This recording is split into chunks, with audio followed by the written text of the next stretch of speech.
Spoštovane poslušalke, cenjeni poslušalci, pozdravljeni v oddaji Odar, oddaji o sočasnem gledališču.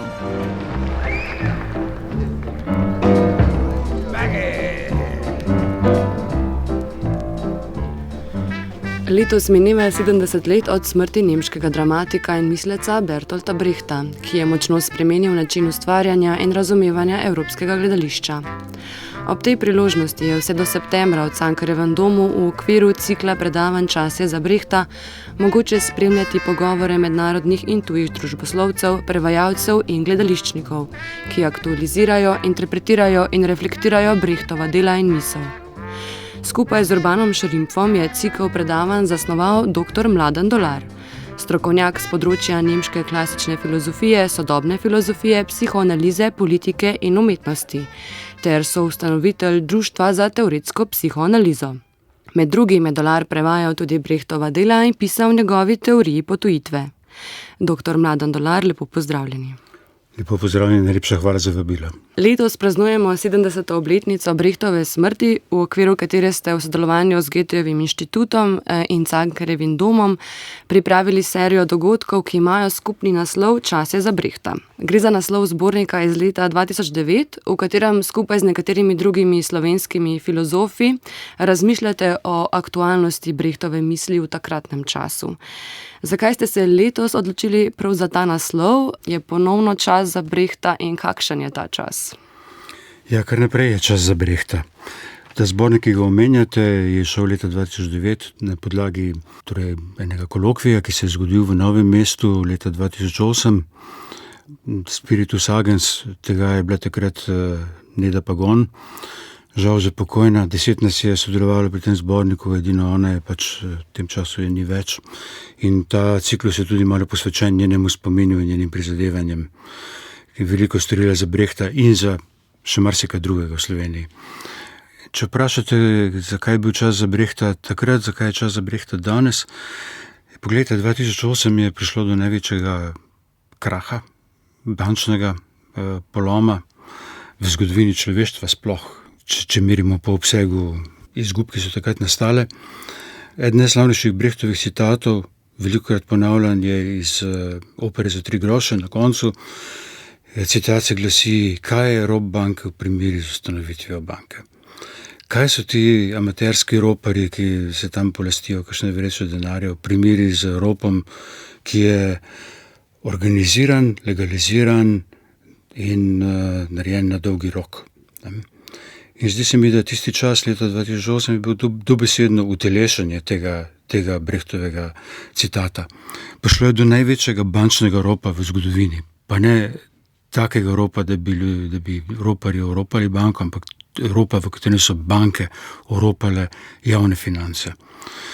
Takoj se je našlo $700 milijard, da bi pokrili bančno luknjo, bailout, tako imenovan, neposredno, ampak v celoti je nekaj $1 triljonov šlo dejansko javnega denarja, zato da se je pokrilo izgube privatnih interesov.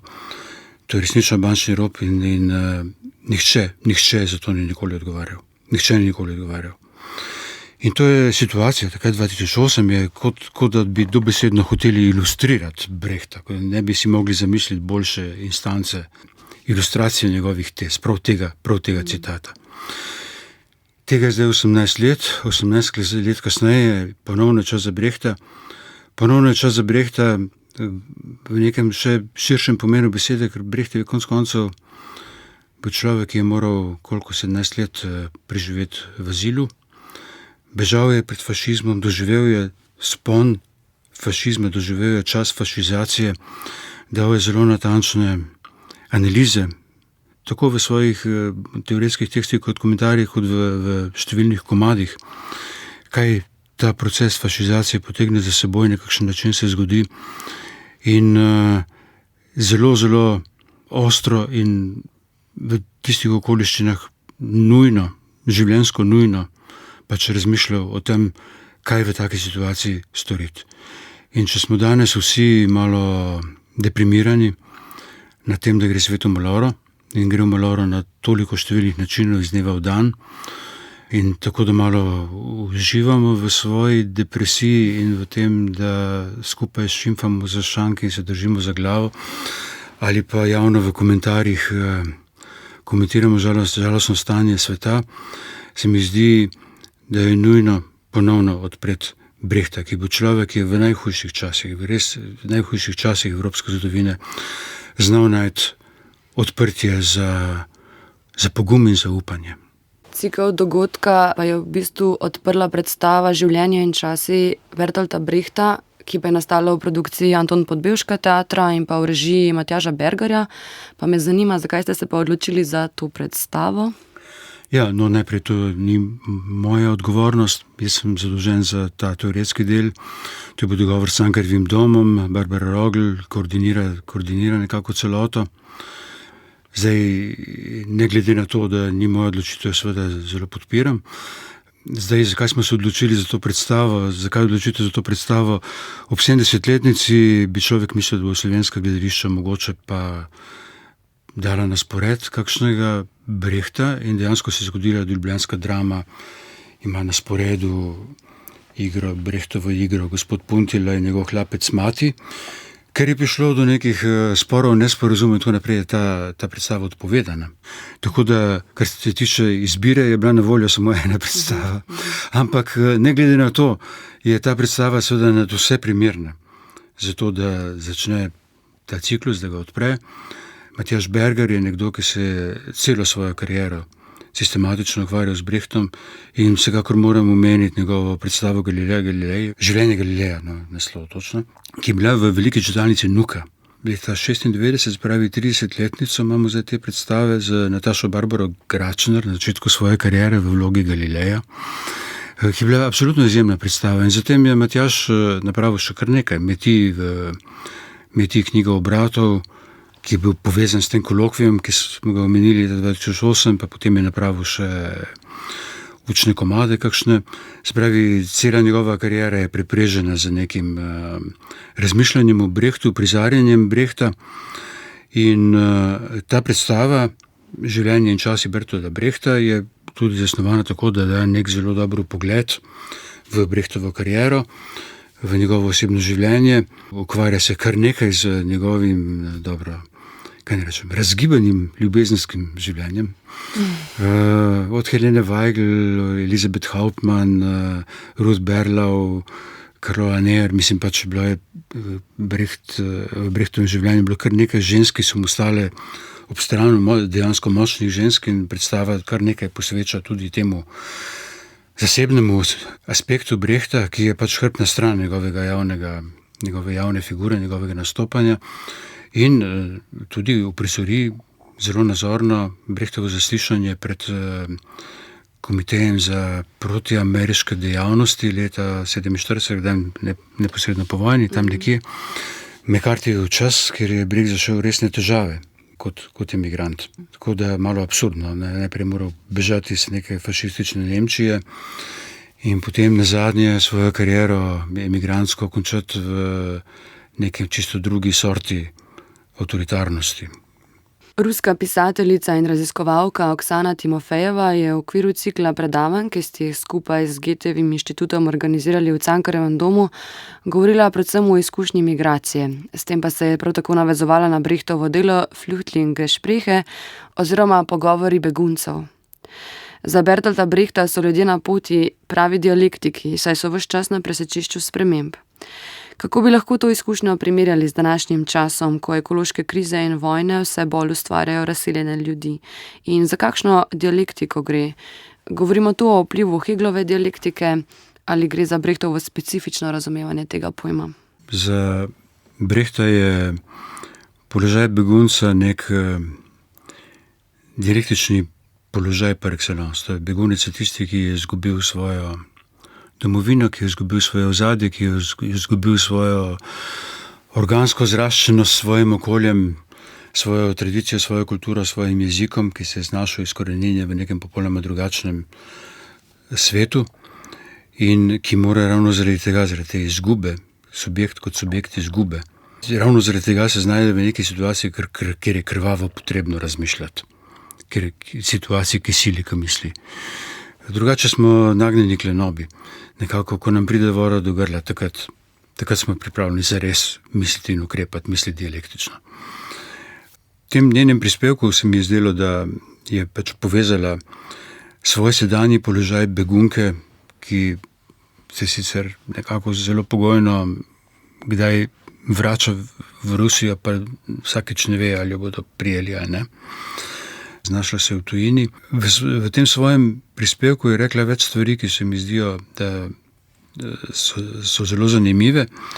Mislim, prvič vprašanje je, kako ljubiti svojo domovino, kako ohraniti neko zvestobo svoji domovini, potem, ko jo izgubimo in ko ta domovina dejansko počne stvari, ki so zločinske, ki so katastrofalne.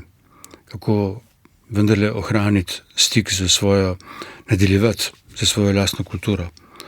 In v tem je neko izhodišče dialektike v nekem trenutku navezala na begunce in na govorice. Govorice, ki se širijo brez pravega avtorstva. In begunci se znajdejo v neki situaciji, kjer lahko te govorice navežemo na pojem sramu. Ker sram je nekaj drugega od krivde. Ti ljudje niso krivi za nič, za kar je kriva njihova domovina, trenutna politika, ki vlada v tej domovini. Kljub temu se jih pa kot ta aura govoric se jih drži aura sramu. Mislim, sram te je za nekaj, za kar nisi kriv. Skratka, pripet si na neko kulturo, na neko deželo, ki počne stvari, za katere nisi kriv, ampak ne moreš se izogniti sramu. To se pravi, položaj begunca je položaj nekoga, ki se ga drži madež, pečat neodpravljivega sramu, ki se ne more. In sram je nekaj, kar je težko odpraviti. Če se spomnite zadnji stavek Kafkovega procesa, ko tega Jozefa K. nazadnje eksekutirajo do noži, ubijajo. Zadnji stavek je: zdi se, kot da ga bo sram preživel. Sram ga bo preživel. Sram za njegovo usmrtitvijo ne bo konec tega sramu. Se pravi, to je ta aura sramu, ki se drži beguncev. No, dalje lahko tle povem, da Oksana je končala z zgodbo o Lao Tseju in nastanku Tao Te Chinga, te svete kitajske knjige, in Brecht je bil zelo fasciniran s celotno orientalno kulturo. Njegovi učni komadi, do katerih še prideva, najbrž so bili narejeni po modelu japonskih no komadov, in bral je I Ching, bral je Tao Te Ching, se pravi te kitajske knjige modrosti, in po vzoru tega je sam napisal Meti, knjiga o bratu, Buch der Wendungen. Napisal je v formi kitajskih modrosti, v formi teh kitajskih na videz brezčasnih knjig, je napisal svoj učbenik marksizma, tako rekoč. Marksizem, ki je pa stvar te konkretne socialne situacije, tega konkretnega antagonizma, tega konkretnega zgodovinskega trenutka. Se pravi, prav marksizem, ki je tako zavezan nekemu trenutnemu času in njegovim zagatam, je prestavil v formo večnih kitajskih modrosti. Se pravi, to je paradoks. Iz Marxa in Engelsa naredimo nenadoma Lao Tseja, pa I Ching. In knjiga je na vsak način izjemna. Mislim, ravno v tem spoju nečesa, kar je totalno zavezano svojemu historičnemu trenutku in formi brezčasne modrosti. Zdaj vprašali ste, kakšna sorta dialektika je tu na delu. In v Flüchtlingsgespräch, v teh pogovorih beguncev, se Brecht kar precej ukvarja s Heglom in s Heglovo dialektiko. In dejansko ima enega najboljših citatov o Heglu, ki predavam pač Hegla, ga uporabljam za uvod v Hegla. Za uvod v Hegla, kjer samo malo bom prebral tega citata, ki mi je neskončno, ki mi je tako zelo, zelo ljub, ker namreč Hegla obravnava kot humorista. Če ste kdaj brali Hegla, veste, da je to zelo, zelo težavno početje. Tudi profesionalni filozofi potijo krvavi pot. In ta citat se pa začne takole, ne bom vsega bral. Pravi, Hegel je imel sposobnosti enega največjih humoristov med filozofi, kakršne je imel sicer edino le Sokrat. mežikanje mu je bilo vsajeno v njegovo naravo kot prirojena napaka in ga spremljal do smrti, ne da bi se tega zavedal, kar naprej pomežikoval. Se pravi, kadarkoli piše resno o dialektiki, zraven tudi mežika. Zraven je treba vzeti ta humorno plat. Imel je takšen humor, da se na primer reda sploh ni mogel zamisliti brez nereda. Jasno mi je bilo, da se v neposredni bližini največjega reda nahaja največji nered in šel je celo tako daleč, da je trdil na enem in istem mestu. Dobro, ne bom naprej bral, ker tudi nadaljevanje je zelo dobro, bi bilo potrebno več časa in komentarjev. Ampak red in nered sta na istem mestu. To je tista dialektika, ki jo je Brecht potegnil iz Hegla in znal v vsakem redu videti tisti delež nereda, ampak tudi v vsakem neredu videti potencial transformacije, ki lahko spostavi drugačen red. Pa bi nadaljevala morda z Robertom Fallerjem. V okviru cikla predavanj smo namreč lahko slišali filozofa Roberta Fallerja, čigar predavanje se nanašalo predvsem na Brechtove pesmi o spolnosti, užitku in seksualnosti ter vprašanju sreče. Po drugi strani lahko tudi v predstavi, morda če to povežem nekako, življenje in časi Bertolta Brechta lahko namreč slišimo dolge sezname stvari, ki jih je Brecht rad počel, čem je užival, kakšna so bila njegova vsakdanja opravila. Pa me zanima, zakaj ta senzualna, skoraj da v bistvu banalno čutna dimenzija, zakaj je pri Brechtu tako zelo pomembna? No, Brecht je bil na vsak način hedonist. Nikakor ga ni bilo sram njegovih življenjskih užitkov, že govoril sem o njegovem malo razburkanem ljubezenskem življenju. Vedno ga vidimo na fotografijah s cigaro, nekako videti kot človek, ki uživa življenje. In hedonizem mogoče ni čisto dobra beseda, ker hedonizem predpostavlja, da imamo neka ugodja. Če naredimo razliko med užitkom in ugodjem, mislim, neka ugodje vedno zahteva ravnovesje, neko homeostazo. Se pravi, čim bomo neki preveč, pol ne bo več ugodje, se bo ta homeostaza porušila. Vsi hedonistični nasveti so ničesar preveč, ne pretiravati, pa bo v redu. Ne. No, to ni Brecht. Brecht je tisti, ki bi pretiraval. Užitek je za njega transgresija. Ne samo preprosto uživanje življenja, ampak nek užitek gre čez rob. Vsakeč je problematično, gre čez rob, vsebuje neko tveganje. In imamo ta naštevanja njegovih najljubših opravil, tja do res banalnosti in njega nikoli ni bilo strah biti banalen. Tle je dialektična napetost, da imamo zelo vzvišene filozofske misli na eni strani, ki se neposredno spajajo, soobstajajo z recimo banalnostjo vsakdanjega življenja, katero je potopljen. Zdaj, kar se mi je zelo zanimivo, jaz sem povabil ta dva govorca, Roberta Fallerja in Oksano Timofejevo. In Robert je pač najbolj znanih avstrijskih filozofov, avtor številnih uspešnic. Ena med njimi ima naslov Wofür es sich zu leben lohnt, zakaj se splača živeti, zakaj je vredno živeti, in to imamo tudi v slovenskem prevodu, ki govori o tem hedonističnem aspektu, znati uživati. No, ta plat na vsak način obstaja v Brechtu, na vsak način obstaja. In za Roberta je recimo že ta subjekt uživanja tisto, kar je postavil na prvo mesto. Subjekt uživanja in s tem tudi subjekt razgresije. Tisti, ki uživa preveč, da uživa samo tako, kot bi bilo socialno sprejemljivo.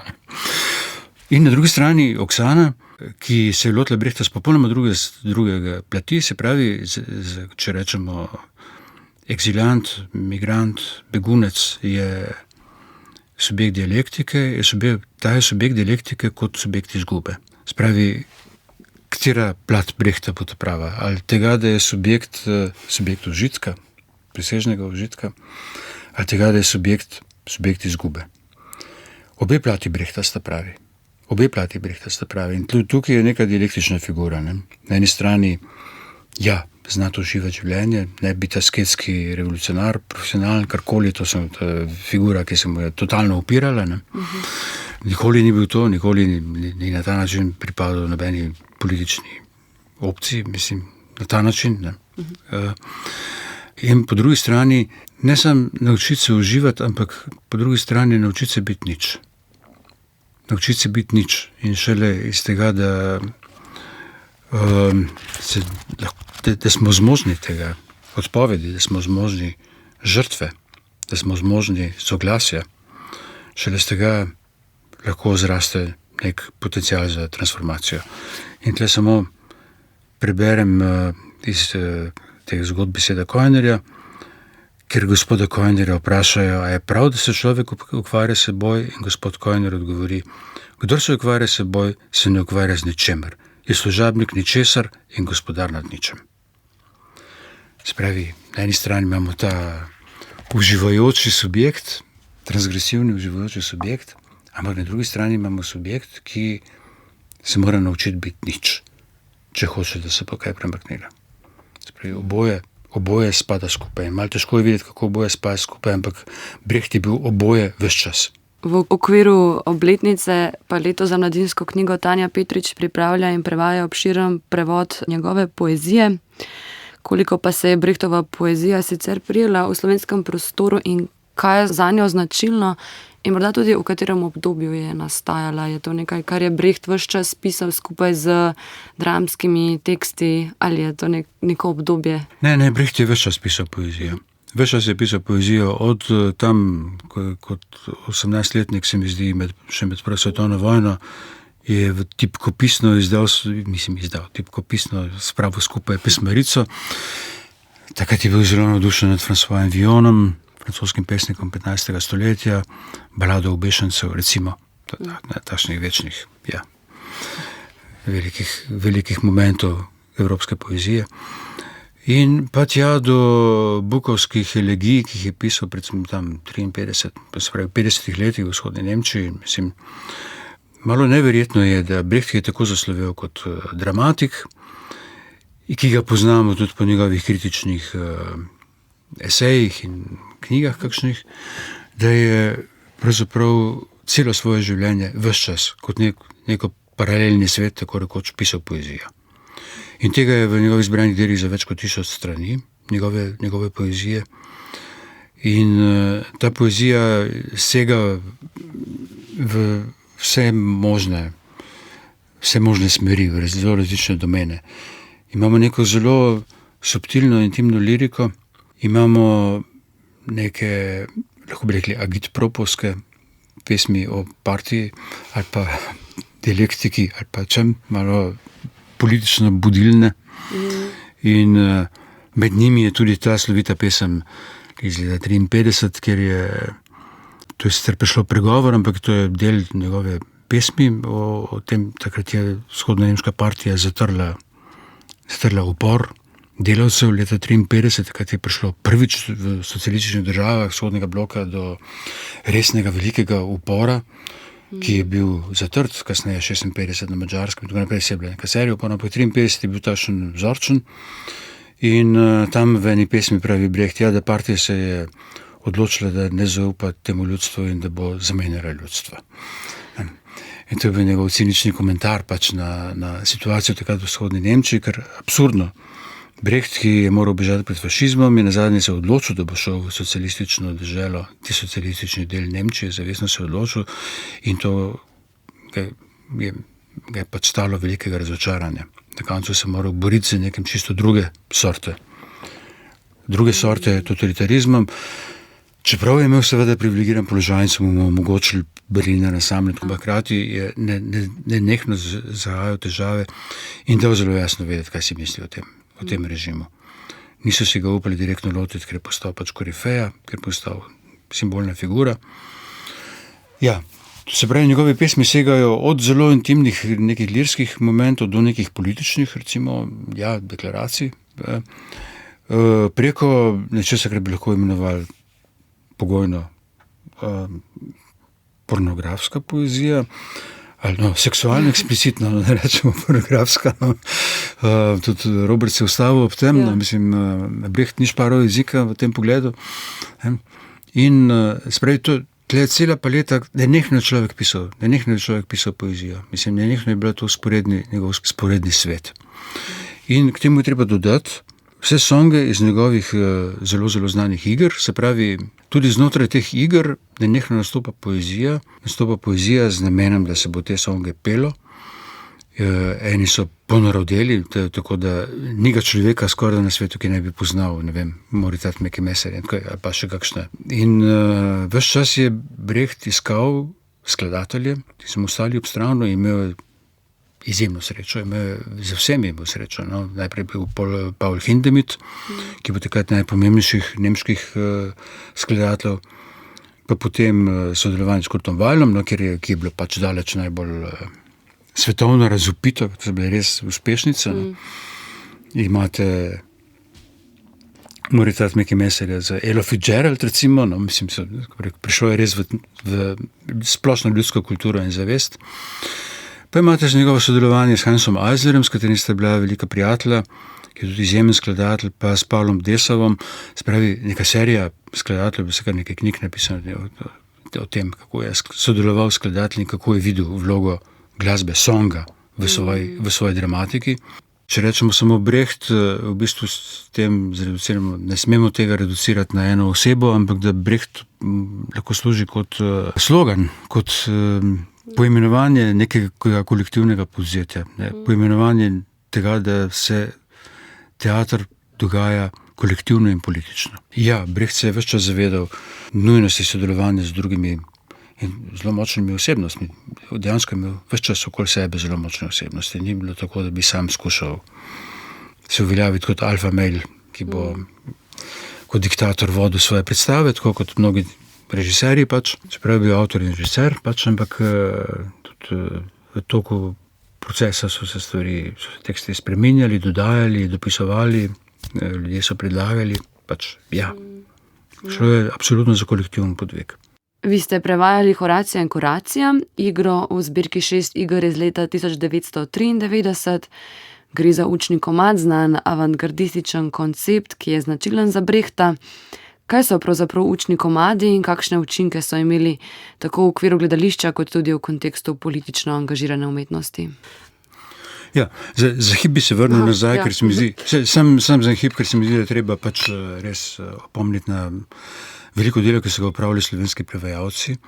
Kar zadeva poezijo, je bil to Erwin Fritz, ki je z velikim posluhom se te songe tudi in poezijo drugo Brechtovo pač predstavil v slovenščino, populariziral, storil zelo veliko za to. Zdaj bo kolegica Tanja Petrič na novo delala ene stvari. In pričakujemo zelo željno, pač ta je veliko širši izbor. Skratka, treba se spomniti na prevajalce, na Erwina Fritza najprej, potem na Mojco Kranjc, ki je prevedla veliko, največji del njegovih iger in teoretskih širše drugih tekstov, in na Malijo Maček, ki je prevedla Meti in zgodbe gospoda Kojnerja. Zdaj, učni komadi. Brecht je, kot že nekajkrat sva prišla v tem pogovoru o tem, da je človek protislovij. In tudi v njegovem pogledu na teater je neko veliko protislovje. Na eni strani ta epski teater, ki je teater navzven, teater propagande, teater zajet množice političnega angažmaja in tako naprej. Na drugi strani učni komadi, katerih prvotni Lehrstücke, katerih prvotni namen ni bil sploh uprizarjanje za občinstvo, ampak učenje, kjer so subjekti učenja sami igravci. Se pravi, to niso bili komadi, ki bili prvenstveno namenjeni uprizoritvi za občinstvo, ampak ker se sami igravci učijo. In učijo se tako, da v teh komadih tudi privzemajo različne vloge. To je učenje dialektike, da pogledamo na stvari z različnih zornih kotov. Danes igram kapitalista, jutri igram delavca. Učimo se določenih drž, učimo se določenih miselnih obratov. Tisto, kar mene posebej zanima v učnih komadih, ki so mogoče na nek način najradikalnejši del Brechta, je to, česar sva se že dotaknila, se pravi ta aspekt Brechta, ki propagira žrtev, odpoved, soglasje kot hrbtno stran tega hedonističnega, treba uživati življenje. Ne? In vsi ti komadi, tudi eden se imenuje Badner Lehrstück vom Einverständnis, badenski učni komad o soglasju, treba se naučiti soglasja, Mnogi pravijo da, ampak to ni pravo soglasje. Mnogih se nič ne vpraša, kaj bi bilo pravo soglasje. Soglasje s čim? Soglasje s tem, ne soglasje z redom, ustaljenim redom, takšnim kot je, dajmo se odpovedati sebi pa sprejeti red, ampak pravo soglasje, ki gre do kraja, je soglasje s tem, da je treba vse spremeniti. Tako daleč mora iti soglasje, tako daleč mora iti žrtev, odpoved, da pridemo do točke, kjer je ravno ta ničelni subjekt odpovedi, subjekt izgube, lahko dospe do neke subjektne pozicije, s katere lahko radikalno spreminja stvari. To je, recimo, glavni nauk teh učnih komadov.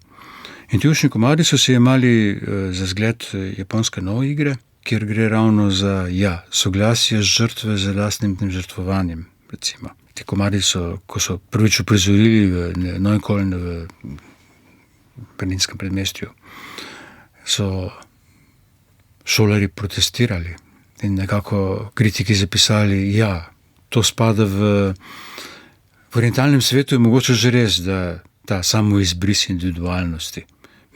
Mi zahodnjaki pač nismo to. Ne? Ampak, če pogledamo komad, po katerim je Brecht se dejansko zgledoval, vidimo, da to komad, ki je veliko manj orientalen od Brechtove prepesnitve, če ne tako rečem. Spravi, Brecht je vnesel ta navidez orientalni moment noter, te izbrise, izgube individualnosti kot pogoja delovanja, radikalnega delovanja za spremembo, za transformacijo. Na voljo je imel angleški prevod, takrat še niti ni znal dober angleški. In v bistvu mu je Elizabeth Hoffman prevedla angleški prevod, ki nekaterih teh novih iger, ta prevod je bil že sam problematičen. To nikakor ni bil dober prevod. Če imate dobre izdaje, vam dajo zdaj zelo dober, kompetenten prevod iz japonščine, samega originala, ki je popolnoma različno od tega, kar je Brecht pobral ven. Tle ne gre za realni orient, ampak je Brecht rabil neko gesto potujitve. To je bil neke sorte ekran, da je lahko stopil ven iz določenih parametrov zahodne kulture in na ta ekran je projiciral nekaj, kar je problematično, če bi hoteli s tem razumeti japonsko družbo, recimo. Ampak je nujno rabil nek pogled od zunaj, če tudi se ne sklada z realno japonsko. Rabil je nek pogled od zunaj, zato da lahko storil, kar je storil. Najin pogovor bi nadaljevala z delom Estetika in politika, ki je izšlo pri založbi Studia Humanitatis. V njem beremo Brechtove odzive na Lukáčevo in Benjaminovo razumevanje umetnosti. Kako se v Brechtovih delih prepletajo torej formalizem, vsebina in estetika? Tle sprašujete o tem zborniku Estetika in politika, ki je izdala Studia Humanitatis, mislim, zelo zanimiv zbornik z teksti Adorna, Benjamina, Blocha, Brechta in Lukáča. Izhaja pravzaprav iz spora v 30 letih med dvema. Ti ljudje so se vsi imeli za marksiste, ampak spora med dvema zelo različnima formama marksizma, z različnima pogledoma znotraj. Lukáčem in na eni strani Blochom, na drugi strani, to je izhodišče. Lukáčem, ki je imel za model realistični roman 19. stoletja kot pravi model umetnosti, se pravi neke široke socialne freske, ki tako zajame neko historično obdobje in znotraj tega oblikuje like in ki več čas analizira silnice, ki so te like oblikovali in tisto, kar je te like navajalo k takemu delovanju, kot ga zapletom, ki jih lahko vidimo v romanu. Spravi, to mu je bil nek ideal in z stališča Lukáča je bil že ekspresionizem in ves modernizem nekakšen propad tega ideala, se pravi umetnost, ki se prepušča ekspresiji svojih črnih doživljajev in malo obupanih prvin svoje duševnosti, svoje depresije, skratka izraza nekega malo brezupnega, obupanega stanja, psihičnega stanja, ki ga je proizvedel kapitalizem po prvi svetovni vojni.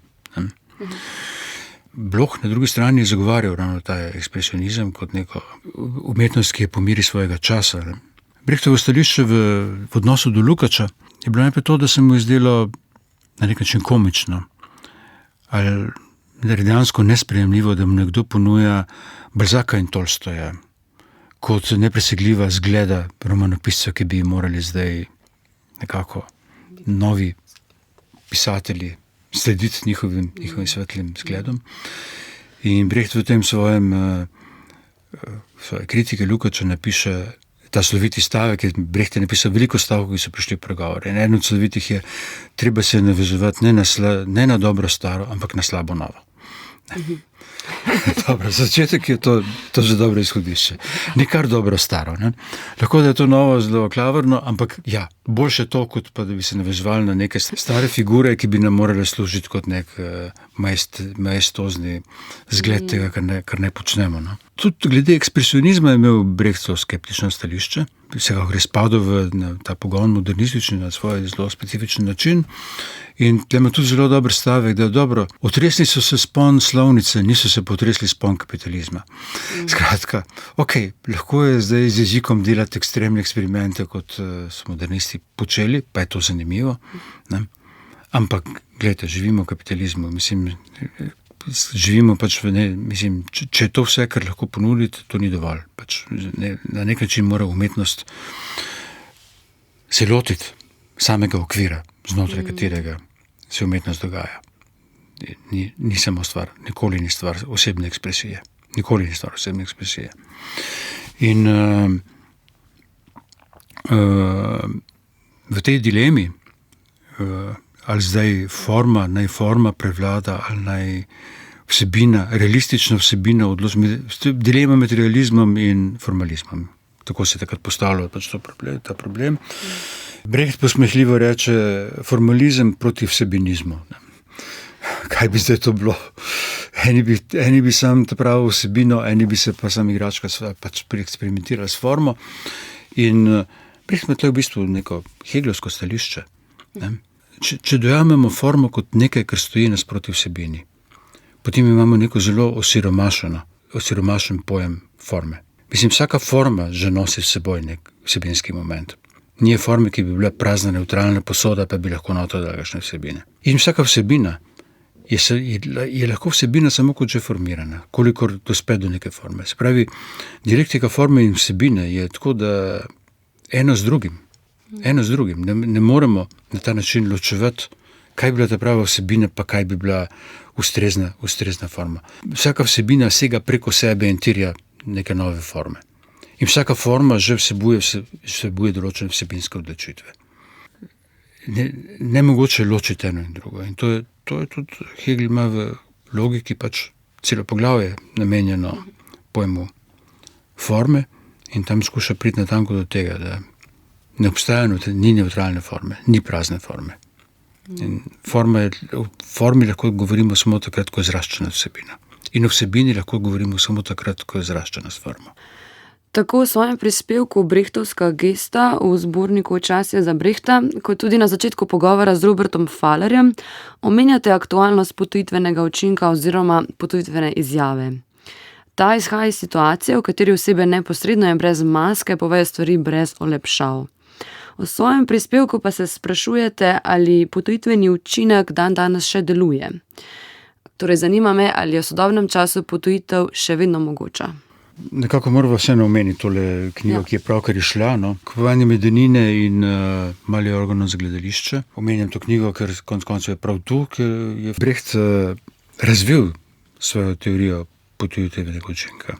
V Kupovanju medenine, to je pač nezaključen torzo, nek sklop tekstov, ki jih je Brecht pisal tam v letih 39, 40, 41, pa se potem k njim vračal, pa še dodajo, pa predeloval kaj. Tam gre za pač pogovore gledališčnikov, pogovore dramaturga, igralcev, filozofa, ne mara njegov alter ego ali pa tudi ne. Spravi, pogovore gledališčnikov, ki govorijo o zelo praktičnih stvareh, kako se pripraviti na vlogo, kaj je storiti v gledališču, kako ravnati v različnih situacijah. Teh dialogov je precej, razdeljeni so nekako 4 noči. Tukaj je precej govora o vprašanju ravno Verfremdungseffekt, se pravi potujitvenega učinka, in še več v Malem organu za gledališče, ki je torej v tej isti knjigi šel, ki je njegov relativno kratek, recimo tekst, manifest, tam iz leta 48, 49, tam nekje po vojni, skratka 49 se mi zdi je šel. ki je napisan v obliki manifesta, pa zaradi tega veliko bere, citira, diskutira in tako naprej, in ki je nekakšen povzetek pravzaprav kupovanja Medenine. Potujitveni učinek najprej sloni na tem, da se Brecht postavi nasproti Aristotelovskemu teatru, ki je teater empatije in identifikacije. Teater, ki nas hoče noter potegniti, spostaviti empatijo z osebami na odru in spostaviti neke točke, s katerimi se lahko identificiramo. To je tisto, proti čemur Brecht nastopi s potujitvenim učinkom. Se pravi, v vsakem trenutku je to teater dezidentifikacije. Teater, ki pokaže, na kakšen, recimo, umeten način je narejen teater. Ne gre za to, da bi delovali čim bolj naravno, pa se vživeli, pa postali zares ta vloga, ampak na to, kako je sam teater sproduciran. Ampak ne gre za to, da je sam teater sproduciran, gre za to, kako je tisto, kar se nam zdi samoumevno in kar nam sproža mehanizme empatije in identifikacije, je sproducirano. Je sproducirano za veliko mero nasilja. Ta kapitalističen svet, v katerem živimo, se nam zdi v toliko točkah samoumeven. Sprejemamo njegove predpostavke. In namen potujitvenega učinka je nazadnje ravno to, da tisto, kar se nam je zdelo samoumevno, postavimo pod vprašaj. Da postavimo sam okvir, znotraj katerega se dogajajo stvari, pod vprašaj. Se pravi, dezidentifikacija, ki terja predvsem ideološko dezidentifikacijo. Se pravi, tega, da smo zmožni stopiti ven iz ideologije. V ideologiji smo vedno takrat, ko se nam stvari zdijo samoumevne. Takrat, ko vse gladko teče. Takrat, ko se nam zdi, da je tako pač eno, tako je razumljivo. Ne? Ravno ta instinkt, ta neposredni instinkt sprejemanja danega kot samoumevnega, zoper to je usmerjen Verfremdungs efekt. Vprašanje, ki se ga postavili, izhaja iz mojega teksta, dobro v tem zborniku, kjer dam neki hipotetičen primer, izmišljen primer. Kaj se zgodi, če pride na oder nekdo in reče, jaz sem kapitalist, moj edini interes je, kako čim bolj že delavce, zanima me samo profit. To je izmišljeno, ampak bi lahko našli v kateremkoli Brechtovem komadu nekaj tovrstnega. No. Spravi, oseba, ki direktno in naravnost pove svoj privatni egoistični interes, brez slepil tega, da bi se to zdaj zakrivalo za diskurzom o enakosti človekovih pravicah, idealih splošnega napredka, svobode, znanstvenega napredovanja, tehnologije. Mislim, kapitalizem je nastal ravno kot uveljavitev demokratične družbe, ki sloni na človekovih pravicah. In to je deklaracija pravic človeka in državljana, je bila pač deklaracija revolucije leta 1789. Se pravi, to je sistem izkoriščanja, sistem razrednega antagonizma, eksploatacije, ki temelji na formalni pravičnosti, na formalni enakosti, na formalni svobodi. Znotraj tega se dogaja. Ne? In ta ideološki sklop skuša Brecht razviti, ker v bistvu čim nekdo nastopi, čim nekdo reče kaj takega, jaz sem kapitalist in v bistvu me gre sam za izkoriščanje. Saj vsi vemo, da je tako, ampak če nekdo stopi na oder in to reče, imamo že prvi potujitveni učinek. Če bi to kapitalisti zares počeli, bi jim trda predla. Vedno se morajo skriti za nekim zgrinjalom obče koristi, občega skupnega dobrega.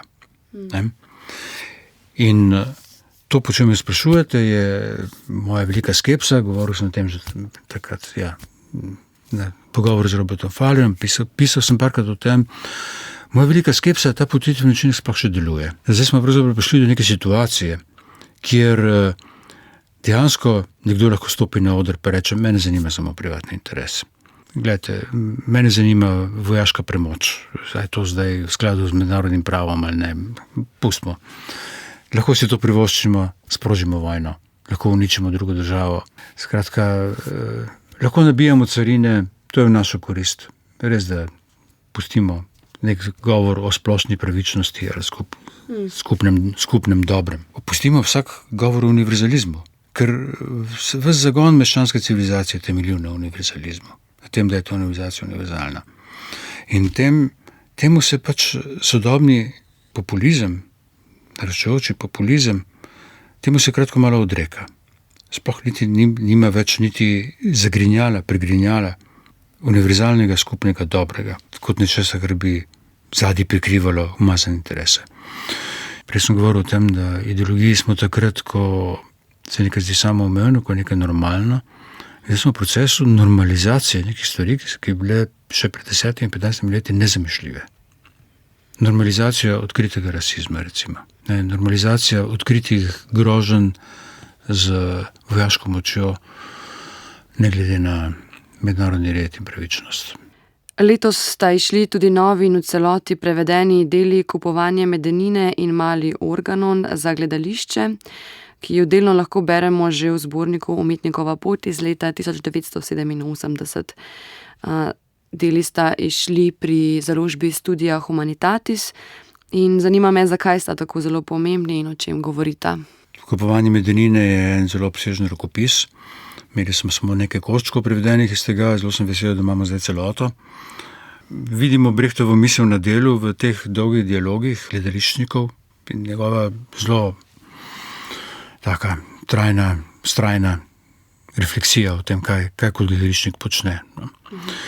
In že sam naslov medenina, kaj je to medenina? Medenina je zlitina,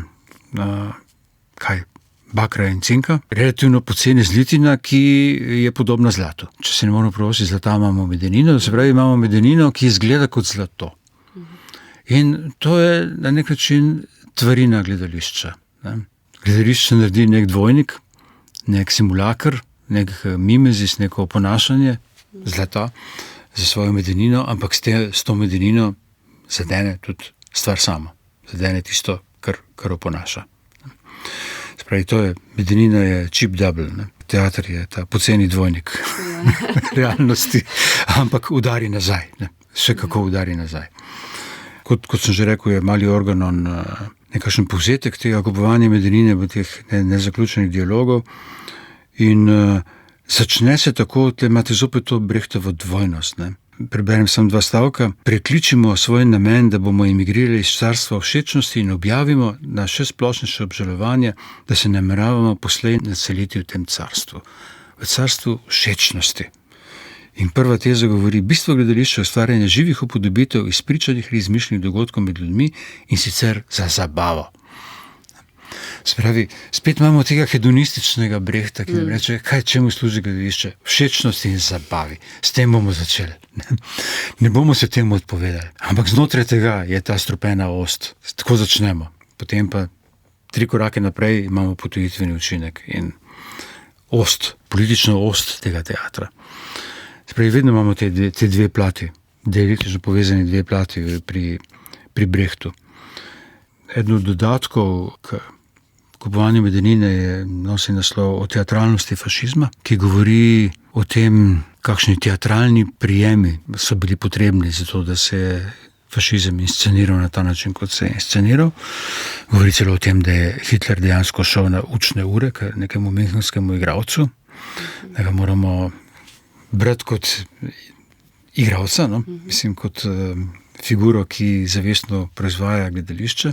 Iz te teatralnosti njegovega nastopa je bil mogoče recimo Chaplinov Veliki diktator.